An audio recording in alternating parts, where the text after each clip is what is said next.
ஒரு மீன் பிடிக்கிற கடைக்குள்ளே போனீங்கன்னா தலை சுத்தும். ஏன்னா, அங்க நூத்துக்கணக்கான ஃபிஷிங் ராட்ஸ் இருக்கும். வித்தியாசமான ஹைட்டு, விதவிதமான ரேட்டு. ராட் எடுத்து பார்த்தீங்கன்னா, அதில ஏகப்பட்டது எழுதியிருப்பாங்க. அதெல்லாம் பார்க்கும்போது கண்டிப்பா தலை சுத்தும். உண்மைய சொல்லணும்னா, மீன் பிடிக்கிற ஆரம்பிக்கிற நெறைய பேர் வந்து தப்பான ராட தான் தேர்ந்தெடுக்கிறாங்க. அவங்களால சரியா கேட்ச் பண்ண முடியல. அது மட்டும் இல்ல, பிடிக்க வேண்டிய மீனையும் மிஸ் பண்ணிடுறாங்க. இன்னைக்கு வீடியோல நம்ம என்ன பார்க்க போறோம்னா, ஃபிஷிங் ராட் வந்து எந்த அளவுக்கு முக்கியம்? ராடோட பவர் மற்றும் ஆக்ஷன் அப்படின்னா என்ன? ராடோட லென்த் எந்த அளவுக்கு முக்கியம்? இது எல்லாத்தையும் ரொம்ப சிம்பிளா இந்த வீடியோல பார்க்கலாம். வாங்க வீடியோ ஃபர்ஸ்ட்டு நீங்க வந்து ஒரு ஃபிஷிங் ராட் வாங்க போறீங்கன்னா, ஸ்பின்னிங் ராட் வாங்க போறீங்களா? இல்ல கேஸ்டிங் ராட் வாங்க போறீங்களா? அப்படின்றத டிசைட் பண்ணணும். சிம்பிளா சொல்லணும் அப்படின்னா, நீங்க வந்து ஒரு பிகினர் இப்போ தான் ஃபர்ஸ்ட்டு ஸ்டார்ட் பண்ணுறீங்க அப்படின்னா, ஸ்பின்னிங் ராட் எடுத்துக்கங்க. இதில் வந்து ரீல் வந்து கீழே தொங்குற மாதிரி டிசைன் பண்ணியிருப்பாங்க. இதில் வந்து என்ன அட்வான்டேஜ்னா டேங்கிள் வராது. டேங்கிள்னால் வந்து சிக்கலாகாது. பிரைடர் வந்து சிக்கலாகாது. ஈஸியாக வந்து தூக்கி கேஸ்டிங் பண்ணுறதுக்கு வீசுறதுக்கு ரொம்ப ஈஸியாக இருக்கும். ஆனால் உங்களுக்கு வந்து நல்ல எக்ஸ்பீரியன்ஸ் இருக்குது, நல்ல பெரிய மீனை பிடிக்கணும், கரெக்டான நம்ம எங்கே எய்ம் பண்ணுறோமோ அங்கே வந்து நான் கரெக்டாக தூக்கி போடணும் அப்படின்னு நினச்சிங்கன்னா பைட் கேஸ்டிங் ராட் வாங்கிக்கோங்க. இதில் வந்து ரீல் வந்து பார்த்திங்கன்னா மேலே பார்த்தா மாதிரி இருக்கும்.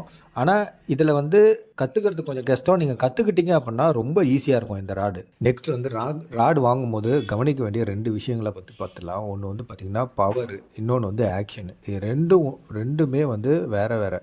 ஒரு சிலர் என்ன பண்ணுவாங்க, பவர் ஆக்ஷன் ரெண்டுமே ஒன்றுன்னு நினச்சிப்பாங்க. ரெண்டுமே வேறு வேறு. பவர்னா என்னன்னா, நீங்க வந்து ஒரு 10 கிலோ வெயிட்ட நீங்க ராட்ல கட்டி தூக்குனீங்கன்னா, அது எந்த அளவுக்கு வளைஞ்சு குடுக்குதோ அதுதான் பவர். ராடு வந்து ராடோட பேக் போன் வந்து எந்த அளவுக்கு ஸ்ட்ராங்கா இருக்கோ, அதுதான் அந்த ராடோட பவர். பவர் ராட்ல பார்த்தீங்க அப்படின்னா, அல்ட்ரா லைட்லேருந்து எக்ஸ்ட்ரா ஹெவி வரைக்கும் வந்து இருக்குது. இதில் நீங்கள் வந்து சின்ன மீனை பிடிக்க போகிறீங்க அப்படின்னா, அல்ட்ரா லைட் ராடுமே உங்களுக்கு போதும். ஏன்னா, அதில் தான் வந்து அந்த மீன் வந்து சின்னதாக அந்த பைட்டை கடிச்சா கூட அந்த ஃபீலிங் உங்களுக்கு இருக்கும். அதே மாதிரி சின்ன லூர் அடிக்கும்போது அந்த ஃபீல் வந்து கொடுக்கும். லூரோட ஆக்ஷன் வந்து ப்ராப்பராக இருக்கும். இல்லை நீங்கள் வந்து கொஞ்சம் பெரிய சைஸ் மீன் பிடிக்க போகிறீங்கன்னா, எக்ஸ்ட்ரா ஹெவி ராடை நீங்கள் யூஸ் பண்ணிக்கலாம், வாங்கிக்கலாம்.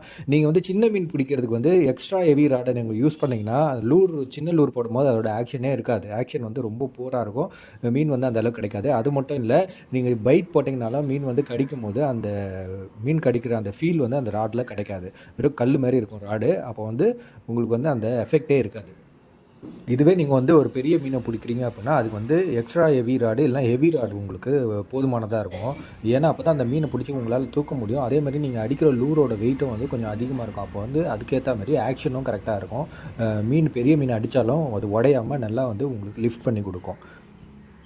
சிம்பிளாக சொல்லணுன்னா, நீங்கள் யூஸ் பண்ண போகிற லூருக்கும் நீங்கள் பிடிக்க போகிற மீனோட வெயிட்டுக்கும் ஏற்ற மாதிரியான பவரை நீங்கள் வந்து தேர்ந்தெடுங்க. அப்போ தான் உங்களோட ஃபிஷிங் பர்சன்டேஜ் வந்து இன்க்ரீஸ் ஆகும். ஓகே, இப்போ வந்து நம்ம வந்து ஆக்ஷன்னா என்னன்னு பார்த்துடலாம். இங்கே தான் வந்து எல்லாருமே வந்து கன்ஃபியூஸ் ஆகிடுவாங்க. பவர்ன்றது வந்து அந்த ராடு வந்து எவ்வளோ எடையை தாங்குது அப்படின்றது, ஆக்ஷன்றது வந்து அந்த ராடு வந்து எந்த இடத்துல வளைஞ்சு கொடுக்குறது அப்படின்றது தான் ஆக்ஷன்.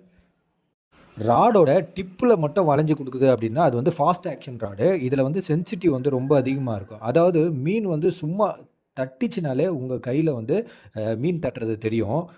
உடனே நீங்கள் ஊக்கப் பண்ணி மீனை தூக்கிடலாம். இப்போ வந்து ஸ்லோ ஆக்ஷனை பற்றி பார்த்துடலாம்.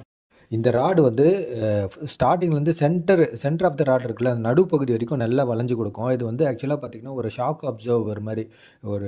அப்சர்வர் மாதிரி இந்த ராடு செயல்படும். நீங்கள் ஏதாவது ஒரு தட்டிச்சிங்கன்னா அது அப்படியே வைப்ரேட் ஆகி அப்படியே ஆடி அப்படியே உங்களுக்கு நல்லா வளைஞ்சு கொடுக்கும். நீங்கள் வந்து ட்ரிபிளுக்கு இல்லைனா கிராங்க் பைட் யூஸ் பண்ணுறீங்க அப்படின்னா, மீன் அடிச்சதுன்னு வச்சுங்களேன், மீனோட வாயிலேருந்து மீன் வந்து அந்த முள்ளுலேருந்து வாயை பிச்சுக்கிட்டு ஓடிடும். அதுமாரி போகாமல் இருக்கிறதுக்கு வந்து இந்த மாதிரி ராடு யூஸ் பண்ணிங்க அப்படின்னா, இது நல்லா வளைஞ்சு கொடுக்கறதுனால வந்து ஷாக் அப்சர்வர் மாதிரி செயல்படுறதுனால வந்து மீன் வந்து ஊக்குலேருந்து பிச்சுக்கிட்டு போகாமல் இந்த ராடு வந்து ரொம்ப ஹெல்ப்ஃபுல்லாக இருக்கும்.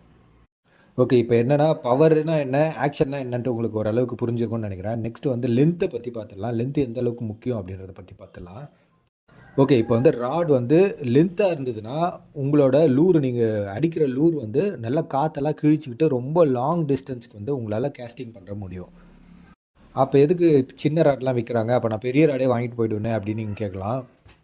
ஃபார் எக்ஸாம்பிள் நீங்கள் வந்து ஒரு ஷோர் கேஷ் பண்ணுறீங்க அப்படின்னா வந்து உங்களுக்கு வந்து கண்ணை முடின்னு வீசணும் அப்படின்னு நினச்சிங்கன்னு ரொம்ப லாங்காக அப்படின்னா நீங்கள் வந்து லென்த்தான ராடை யூஸ் பண்ணிங்க. இல்லைன்னா அவர் கல் மேலேருந்து போட போகிறேன், எனக்கு எங்கே அடிக்கணுமோ அந்த இடத்துல கரெக்டாக அடிக்கணும் அப்படின்னா நீங்கள் வந்து சின்ன ராட் யூஸ் பண்ணால் தான் உங்களால் கரெக்டாக அடிக்க முடியும்.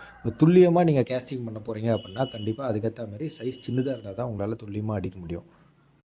ஆக்சுவலாக நம்ம ஊர் கடற்கரைக்கு பார்த்தீங்க அப்படின்னா நீங்கள் வந்து ஷோர் கேஸ்டிங் பண்ணுறீங்கன்னா 11 ஃபீட்டு 12 ஃபீட்டு அதுமாரி யூஸ் பண்ணிக்கிங்க.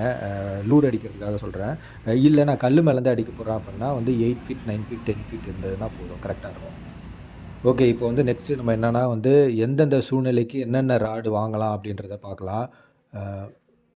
நீங்கள் வந்து சின்ன சின்ன லூர் யூஸ் பண்ண போகிறீங்க, ரொம்ப மெலிசான லைன் யூஸ் பண்ண போகிறீங்க. என்னோட சின்ன சின்ன மீன் நான் டார்கெட் பண்ணி எனக்கு வந்து ஒரு ஃபிட்னஸ் ஃபிஷிங் மாதிரி நான் வந்து பண்ணுறதுக்கு எனக்கு ஆசை அப்படின்னா ஒரு 7 ஃபீட் ராடு இருந்தால் போதும். Medium light power fast action spinning rod வாங்கிக்கோங்க. ஒரு ஹாபிக்காக நான் வந்து சும்மா சின்ன மீன் பைட் போட்டு சும்மா சின்ன சின்ன லூர் அடித்து யூஸ் பண்ண போகிறேன் அப்படின்னா 7 ஃபுட் போதும். மீடியம் லைட் பவர் வாங்கிக்கோங்க. ஃபாஸ்ட் ஆக்ஷன் ஸ்பின்னிங் ராடாக வாங்கிக்கோங்க. நான் வந்து இப்போ விரால் மீன் அது மாதிரிலாம் பிடிக்க போகிறீங்க அப்படின்னா கண்டிப்பாக அதுக்கு வந்து பைட் கேஸ்டிங் ராட் வந்து ரொம்ப யூஸ்ஃபுல்லாக இருக்கும். அதுவும் பார்த்திங்கன்னா 8 ஃபீட்டு 7 ஃபீட்லேருந்து நீங்கள் வாங்கலாம். 7 ஃபீட் 9 ஃபீட் வரைக்கும் இருந்தாலே போதும். Medium heavy power moderate fast action casting ராடாக பார்த்து வாங்கிக்கோங்க. ஓகே, எனக்கு வந்து ஒரு மல்டி பர்பஸ் ராட் வேணும், நான் எல்லாத்துக்குமே நான் யூஸ் பண்ணணும் அப்படின்னு நினச்சிங்கன்னா நீங்கள் வந்து ஒரு medium power fast action spinning rod வாங்கிக்கோங்க. இதை வச்சு கண்டிப்பாக நீங்கள் எல்லா இடத்துலையும் நீங்கள் வந்து யூஸ் பண்ணுற மாதிரி கரெக்டாக இருக்கும். திரும்ப சொல்கிறேன், medium power fast action spinning rod அப்படின்னு கேட்டிங்கன்னா கடையில் கரெக்டாக அதுக்கேற்ற மாதிரி உங்களுக்கு வெரைட்டி ஆஃப் ராட்ஸ் காட்டுவாங்க. அதில் உங்களுக்கு எது பெஸ்ட்டோ அதை நீங்கள் வந்து வாங்கிக்கோங்க. எந்த பிராண்டு நீங்கள் பெஸ்ட்டுன்னு பார்த்து அதை யூஸ் பண்ணிக்கங்க. ஆக்சுவலாக நான் வந்து இந்த வீடியோவில் கவர் பண்ணியிருக்கிறது பார்த்திங்கன்னா இந்தமாதிரி லூர் ஃபிஷிங்க்கு ஏற்ற மாதிரி தான் நான் கவர் பண்ணியிருக்கேன். இன்னும் வந்து பைட் ஃபிஷிங் இருக்குது. அதுக்குன்னு ஒரு பர்டிகுலர் ராட் இருக்குது. அந்த ராட் யூஸ் பண்ணிங்க அப்படின்னா பைட் ஃபிஷிங்க்கு பண்ணலாம். அது நான் அப்புறமா அடுத்த வீடியோவில் நான் போடுறேன். இது பார்த்திங்கன்னா லூரு, இந்த சின்ன சின்ன லூர்ஸ் யூஸ் பண்ணுறது, இந்த பாப்பர்ஸு இதுமாரி லூரு, இந்த இதுக்கெலாம் தான் இந்த நான் சொன்ன இது வந்து கரெக்டாக இருக்கும். சரிங்களா? இதுக்கு ஏற்ற மாதிரி பார்த்துக்குங்க. ஓகே, கடைசியாக ஒரு விஷயம், ராட் மேலே பார்த்திங்கன்னா நிறைய எழுதியிருக்கும். கைப்பிடி இருக்குல்ல, கரெக்டாக அந்த ஹேண்டிலுக்கு மேலே பார்த்திங்கன்னா நிறைய எழுதியிருக்கும். அதை பார்த்து ரொம்ப கன்ஃபியூஸ் ஆகிடாதீங்க. இது என்னன்ட்டு முதல்ல படித்து பாருங்கள். உங்கள் லூருக்கு ஏற்ற பவரு, உங்களோட டெக்னிக் ஏற்ற ஆக்ஷன், இது ரெண்டுமே அமைஞ்சதுன்னா அந்த ராடை வாங்கிக்கோங்க. வீடியோவை உங்களுக்கு பிடிச்சிருந்ததுன்னா சப்ஸ்கிரைப் பண்ணிவிடுங்க. மறக்காமல் உங்கள் ஃப்ரெண்ட்ஸ்க்கெல்லாம் ஷேர் பண்ணிவிடுங்க. உங்களுக்கு எந்த மீனை பிடிக்க என்ன ராடு வேணும்னு சந்தேகமாக இருந்ததுன்னா கீழே கமெண்டில் கேளுங்க. நான் வந்து ஃப்ரீ டைமில் இருக்கும்போது நான் உங்களுக்கு ரிப்ளை பண்ணுறேன்.